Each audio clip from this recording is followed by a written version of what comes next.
अब हम URL encoding के बारे में देखेंगे। URL क्या होता है, और जब भी आपको कोई वेबसाइट लाइव करनी हो तो वहां पे आपको एक डोमेन लेना पड़ता है, और वहां पे आपको डोमेन का नेम और जो उसका फुल डिस्क्रिप्शन कहते हैं उसे हम URL कहते हैं। URL का क्या मीनिंग होता है, ये सारी चीजें हम इस वीडियो में देखेंगे। हमारे पास URL का फुल फॉर्म होता है यूनिफॉर्म रिसोर्स लोकेटर।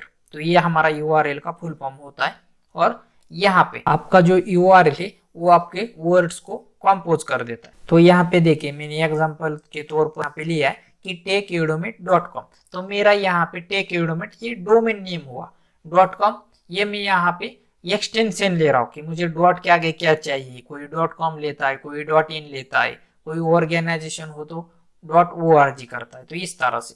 और टेक्यूडो के आगे www हमेशा से ही रहेगा। आप कोई भी किसी वेबसाइट के आगे देखिए तो www आपको मिलेगा, क्योंकि ये वर्ल्ड वाइड वेब है। हमारा www वर्ल्ड वाइड वेब है। इसी प्रकार अब हमारे सबसे इंपॉर्टेंट बात ये है कि वहां पे आपको आईपी एड्रेस। तो आईपी एड्रेस होता क्या है कि आईपी एड्रेस जो होता है वो 32 बिट का एक नंबर होता है, और आईपी एड्रेस आपके डिवाइस को, आपके पास कंप्यूटर हो, आपके पास लैपटॉप हो, आपके पास कौन सा भी डिवाइस हो, मोबाइल, टैबलेट, ये सारे डिवाइसेस, हर डिवाइस में एक यूनिकली आइडेंटिफायर आईपी एड्रेस होता ही है। जब भी आप किसी ब्राउजर से किसी सर्वर पे रिक्वेस्ट सेंड करते हो तो वहां पे आप कोई कीवर्ड सर्च करते हो तो वो वहां पे सर्वर उस आईपी एड्रेस को फेच कर देता है, और उस बंदे ने जो भी रिक्वेस्ट सेंड की हो वहां पे उस रिक्वेस्ट रिलेटेड जो भी रिस्पांस हो उस आईपी एड्रेस पे सेंड करता है।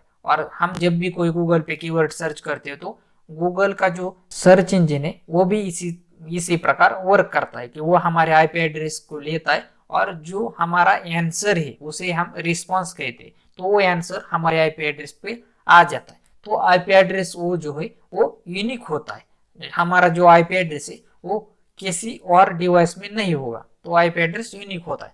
अभी जितने भी आईपी एड्रेस है, मैक्सिमम आईपी एड्रेस हमारे डॉट डेसिमल फॉर्मेट में है। तो यहाँ पे जो आईपी एड्रेस होता है वो 4 नंबर सेपरेटेड होता है। तो यहाँ पे आपको 4 नंबर मिल जाते और वो भी डॉट सेपरेटेड होते। तो यहाँ पे देख सकते हैं इसी एग्जांपल में मैंने 192.68.20.50 इस तरह का हमने यहाँ पे आईपी एड्रेस दिया है। उसी प्रकार हमारा यूआरएल क्या कर देता है कि यूआरएल की वजह से आपका एड्रेस प्रॉपर मालूम हो जाता है, और उसी एड्रेस की मदद से वो कोई डेटा वहां पे ट्रांसफर कर देता है, कोई डॉक्यूमेंट ट्रांसफर कर देता है। वो सारी चीजें यूआरएल में हो सकते हैं। हमें किसी वेबसाइट को देखना पड़ेगा तो हमें उस यूआरएल की लिंक चाहिए होगी। जैसे हम लिंक पे क्लिक करते हैं तो वहां पे आपको पर्टिकुलर वेबसाइट वहां पे आपको जो चाहिए वो शो होगी। तो इसलिए यूआरएल भी इंपॉर्टेंट है। तो आप यूआरएल का जो सिंटैक्स होता है वो क्या होता है ये देखेंगे। तो यहाँ पे हमारे पास यूआरएल का जो सिंटैक्स होता है वो इस प्रकार होता है। तो हमारे पास स्कीम होता है। तो स्कीम मतलब क्या कि आपका HTTP हो या HTTPS हो, ये होता है हमारे स्कीम। उसके बाद कोलन आता है, और उसके बाद 2 स्लैश आते हैं, और उसके बाद आता है हमारा प्रीफिक्स। तो प्रीफिक्स क्या होता है कि जो 3 टाइम्स W है तो वो हमारा प्रीफिक्स होता है, हम वर्ल्ड वाइड वेब भी कहते हैं। उसके बाद डॉट आता है, और उसके बाद हमारा डोमेन नेम आता है। तो डोमेन नेम हमारा यूजर डिफाइंड नेम होता है। हम किसी वेबसाइट से डोमेन बाय करते और उस डोमेन का हम रजिस्ट्रेशन वहां पे करते तो वो डोमेन हमारे नाम पर हो जाता है। ये होता है डोमेन। तो डोमेन नेम आपका यूजर डिफाइन होता है। तो यहाँ पे देखिए जो मेरे चैनल का नेम है टेक्यूडोमेट, तो ये मेरा डोमेन हो चुका। और उसके आगे मुझे क्या एक्सटेंशन चाहिए, .com चाहिए, .in चाहिए, .org चाहिए, ये एक्सटेंशन होता है। उसके बाद हमारा आता है पोर्ट। पोर्ट क्या होता है, पोर्ट जो होता है वो बाय डिफॉल्ट होता है। तो HTTP का पोर्ट हमारा 80 है बाय डिफॉल्ट। तो जैसे आप वेब डेवलपमेंट के आगे आगे ट्यूटोरियल्स देखेंगे तो आपको पोर्ट क्या होता है ये भी चीजें पता चलेगी। तो हमें बस आप यही देखना है कि HTTP का बाय डिफॉल्ट पोर्ट जो होता है वो 80 होता है। उसके बाद पाथ आता है।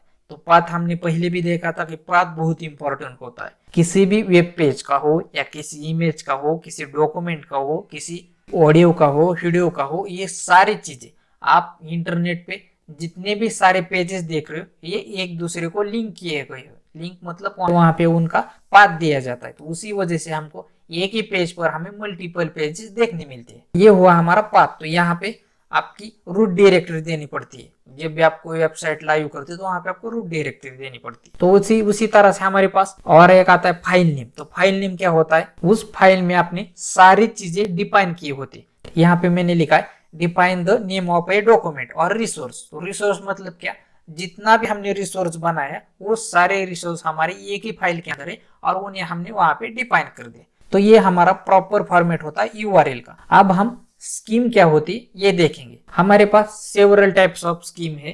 तो यहाँ पे हमारे पास पहला आता है HTTP। तो HTTP क्या होता है, हाइपर टेक्स्ट ट्रांसफर प्रोटोकॉल।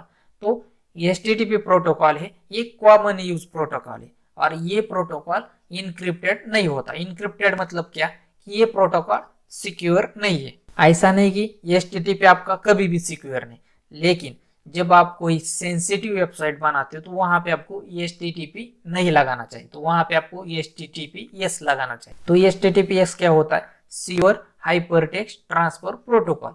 और ये जो प्रोटोकॉल है वो सिक्योर होता है और इनक्रिप्टेड होता है। और ये प्रोटोकॉल हमेशा से आपके ई-कॉमर्स वेबसाइट, बैंकिंग की वेबसाइट, जितनी भी आपकी ट्रांजेक्शन की वेबसाइट हो, जितनी भी आपकी सेंसिटिव डेटा लेने की वेबसाइट्स हो, उन वेबसाइट को उन्होंने वहां पे इस तरह का स्कीमा का यूज किया होता है। HTTP और HTTPS इन दोनों में बेस्ट क्या है, HTTPS। आपको सिर्फ कहीं पे आपके थॉट्स लिखने हो, आपको ब्लॉग लिखने हो, वहां पे आपको सिक्योर या इनक्रिप्टेड स्कीमा की जरूरत नहीं, वहां पे आपको HTTP ही काफी है। फिर आता है हमारा FTP। तो FTP क्या होता है, फाइल ट्रांसफर प्रोटोकॉल। तो इसका यूज कहाँ पे होता है, तो इसका यूज फाइल की अपलोडिंग और डाउनलोडिंग में होता है। फिर हमारे पास आता है फाइल। तो फाइल क्या होता है कि जो हम अपनी कंप्यूटर पे यहाँ पे लोकल मशीन पे देख रहे हैं, ये सारी चीजें फाइल है। तो ये फाइल आता है, ये लेवल पे आता है। और ऊपर के जो 3 है वो सर्वर लेवल पे आते हैं। तो इस तरह से हमारे पास सेवरल स्कीम्स होते हैं। इस चैनल को सब्सक्राइब करके बेल आइकॉन हिट नहीं किया तो वीडियोस आपको मिलेंगे नहीं और आपको बार बार ढूंढना पड़ेगा। ये ट्यूटोरियल की सीरीज आपको अच्छी लगी तो आप लाइक करें और शेयर उनको करें जिनको इस प्रकार के वीडियो से बेनिफिट हो सकता है। मेरे साथ जुड़े रहने के लिए आप सबका प्रेम पूर्वक बहुत बहुत धन्यवाद।